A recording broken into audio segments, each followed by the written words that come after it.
ఉంది, ఆ సిస్టంలో పోస్తే ఆటోమేటిక్ రాయలసీమ అంతా పారుతుంది. ఇప్పుడు ఉపాయం ఏం చేసింది, కృష్ణకు కలిపితే పైన రాష్ట్రాలకు హక్కు దొరుకుతుంది కనుక కలపకుండా మధ్యలోనే ఆపి టనల్ కొట్టి కిందికి కలుపుకుంటుండు, కృష్ణలో కలపకుండా. ఇది కర్ణాటకకు అర్థమైంది, మహారాష్ట్రకు అర్థమైంది, ఆంధ్రప్రదేశ్కి అర్థమైంది, కానీ మనోళ్ళకి అర్థం కాలేదు. ఏది మా విజయమే, మేము కొట్లాడితే బంకచర్లు ఆగిపోయింది అన్నారు. అది ఆగలే, డబుల్ దెబ్బ తగిలింది. మొదటి దెబ్బ గోదావరి నీళ్ళు పోయేది ఎట్లా పోతున్నాయి, రెండవ దెబ్బ బచావత్ అవార్డు ప్రకారంగా రావాల్సిన 45 కూడా రాకుండా పోతున్నాయి. డబుల్ దెబ్బ తగిలింది. అంటే మనోళ్ళు ఆ రకంగా ఇవాళ తెలంగాణకు అన్యాయాన్ని తలబెడతా ఉన్నారు. ఇవాళ బనకచెర్ల ఎంత డేంజరో, బనకచెర్ల కంటే Nallamala Sagar double danger. We will lose 2. బనకచెర్లనైతేనేమో గోదావరి నీళ్ళు పోతాయి కానీ కృష్ణాల వాటా దొరుకుతుంది. నల్లమల్ల సాగర్ అంటే గోదావరి నీళ్ళు పోతాయి, కృష్ణాల వాటా కూడా రాదు. డబుల్ ఎడ్జ్డ్ నైఫ్, ఇది డబుల్ డేంజరస్. అయితే ఈ నల్లమల్ల సాగరు మరి ఆంధ్రప్రదేశ్ అడ్డుకోవాలన్నా వద్దా? ఇంత జరుగుతుంటే ఈ ప్రభుత్వం ఏం చేస్తుంది? కుంభకర్ణుల్లాగా నిద్రపోతున్నట్టు నటిస్తుందా? తెలిసి కూడా తెలియనట్టు చేస్తుందా? ఇదంతా రాష్ట్ర ప్రభుత్వానికి తెలియకుండానే జరుగుతుందని అనుకోవాలనా? లేదు చంద్రబాబు రేవంత్ రెడ్డి ఇద్దరూ పరస్పర సహకారంతో ముందుకు పోతున్నారని అర్థం చేసుకోవాలనా? ఎందుకంటే ఇంత డేంజర్, పక్కన కర్ణాటక మేల్కొన్నది, మహారాష్ట్ర మేల్కొన్నది, తెలంగాణ ఎందుకు మేల్కొంటలేదు? ఇవాళ ఇంకా డేంజరస్ పాయింట్, ఇవాళ నేను చెప్పాల్సినటువంటి ఇంపార్టెంట్ 2 పాయింట్లు ఇప్పుడు చెప్పబోతా ఉన్నా, కీలకమైనటువంటివి. ఇప్పుడు ఆ రోజు ఢిల్లీ మీటింగ్ పోనన్నాడు, పోయిండు. చర్చ జరగలేదన్నాడు, జరిగింది. ఎజెండాలో లేదన్నాడు, ఎజెండాలో ఉన్నది. అది కూడా ఒక్కసారి వీడియో చూద్దాం. వాళ్ళు బనకచెర్ల గోదావరి బనకచెర్ల వాళ్ళు కడతామని అడిగితే కదా మేము ఆపమని చెప్పడానికి. ఎజెండాలో వాళ్ళు కడతామన్న ప్రతిపాదననే చర్చకు రానప్పుడు ఆపమనే చర్చనే రాదు. This is agenda. ఈ కాపీ కూడా మీ అందరికి షేర్ చేస్తాం. ఎజెండాలో agenda point submitted by Andhra Pradesh number 1 Godavari Banakacherla link project. ఇంత స్పష్టంగా ఎజెండాలో ఫస్ట్ పాయింటే గోదావరి బనకచెర్ల. ఎంత పచ్చి అబద్ధం రేవంత్ రెడ్డి మాట్లాడిండో మీరు చూసిండ్రు. నెక్స్ట్.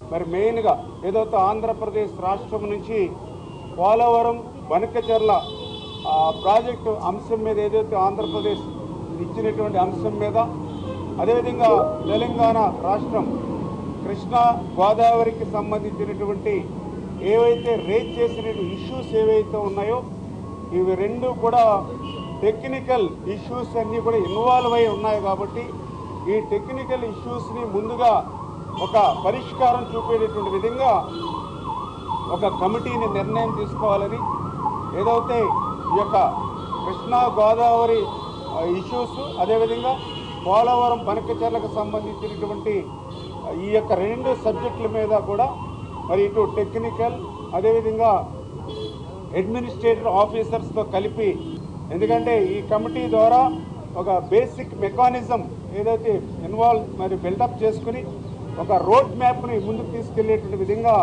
ఈ యొక్క టెక్నికల్ అదేవిధంగా అడ్మినిస్ట్రేటివ్ ఆఫీసర్స్తో కలిపేసేటువంటి కమిటీ కూడా పెద్ద కాలయాపన లేకుండా రేపు మండే లోపుగానే ఈ కమిటీని కూడా ఏర్పాటు చేసుకుని ముందుకెళ్లాలని చెప్పేసి కూడా నిర్ణయం తీసుకోవడం జరిగింది.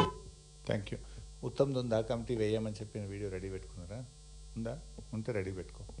సో ఆయన ఎంత స్పష్టంగా చెప్పిండు నిమ్మల రామానాయుడు గారు, గోదావరి బనకచెర్ల ప్రాజెక్టు మీద కొన్ని టెక్నికల్ ఇష్యూస్ ఉన్నాయి, ఆ టెక్నికల్ ఇష్యూస్ను పరిష్కారం చేయడానికి మేము కమిటీ వేస్తాము అన్నాడు.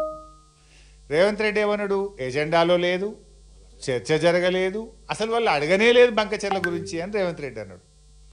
సరే బుకాయించిండు, బయటకు వచ్చిండు, ఎజెండాలో లేదు, చర్చ జరగలేదు, ఆంధ్రప్రదేశ్ అడగలేదు అన్నాడు. ఉన్నది ఉన్నట్టు నిమ్మల గారు కుండబద్దలు కొట్టాడు. ఇప్పుడు రియల్ పాయింట్, కమిటీ వేసిండు చంద్రబాబు నాయుడు. ఇప్పుడు చంద్రబాబు వేసిండంటే ఓకే, అర్థం చేసుకుందాం. మరి రేవంత్ రెడ్డి ఎట్లా ఇస్తాడు కమిటీ? ఇగో ఇది ఆంధ్రప్రదేశ్ గవర్నమెంట్ ఆ రోజు జరిగిన ఎజెండాలో భాగంగా వీళ్ళు కమిటీ వేసి కేంద్ర ప్రభుత్వానికి పేర్లు సూచించిండ్రు. వాళ్ళు 1 2 4 పేర్లతోని ఆంధ్రప్రదేశ్ ప్రభుత్వం గోదావరి బనకచెర్ల ప్రాజెక్టు ముందుకు పోవడానికి 4 పేర్లతో ఇది ఆంధ్రప్రదేశ్ ప్రభుత్వం రాసినటువంటి లెటర్. సరే, ఆంధ్రప్రదేశ్ అంటే వాళ్ళకి నీళ్ళు వస్తాయి కనుక వాళ్ళకు లాభమయ్యే పని కనుక వాళ్ళు కమిటీ వేసుకుందని అనుకుందాం. చంద్రబాబు నాయుడు గారు 15/12/2025 ఇదే నెలలో 15వ తారీఖు బాబు గారు కమిటీ చేశారు. వీళ్ళిద్దరు అంతా కూడబదుకునే చేస్తారన్నట్టు. ఆయన 15వ తారీఖు రాస్తే కరెక్ట్గా వారంకి 23వ తారీఖు రేవంత్ రెడ్డి రాసిండు. నేను కూడా కమిటీ చేస్తున్నా, మంచిగా నీళ్లు తీసుకుపోండి. ఎవరికి ఈ కమిటీ హెడ్ ఎవరికి ఇచ్చిండు అనుకున్నావు? చంద్రబాబు నాయుడు గారి శిష్యుడు, ఆయన దాసుడు ఆదిత్యనాథ్ దాస్ను చైర్మన్గా పెట్టి రేవంత్ రెడ్డి గారు కమిటీ చేసిండ్రు. అబ్బా, ఏం ప్రేమ, ఏం లవ్ వీళ్ళిద్దరు. గురుదక్షిణలు చూడండి. ఇప్పుడు అసలు నువ్వు కమిటీ ఎట్లేస్తావు? అసలు నువ్వు గోదావరి బనకచెర్ల నీళ్లు తీసుకుపోవడానికి నువ్వు కమిటీని ఏ రకంగా ఒప్పుకుంటావు అని నేను అడుగుతా ఉన్నా. కమిటీ వేయడమే ఒక తప్పు అయితే ఆ కమిటీకి ఆదిత్యనాథ్ దాస్ను హెడ్గా పెడుతూ రేవంత్ రెడ్డి గారు చంద్రబాబు సూచించిన వ్యక్తితోనే ఇస్తాడు. ఈ కమిటీలో 7 నేషన్లు, ఇలా 3 ఆంధ్ర వాసన వాళ్ళే ఉన్నారు.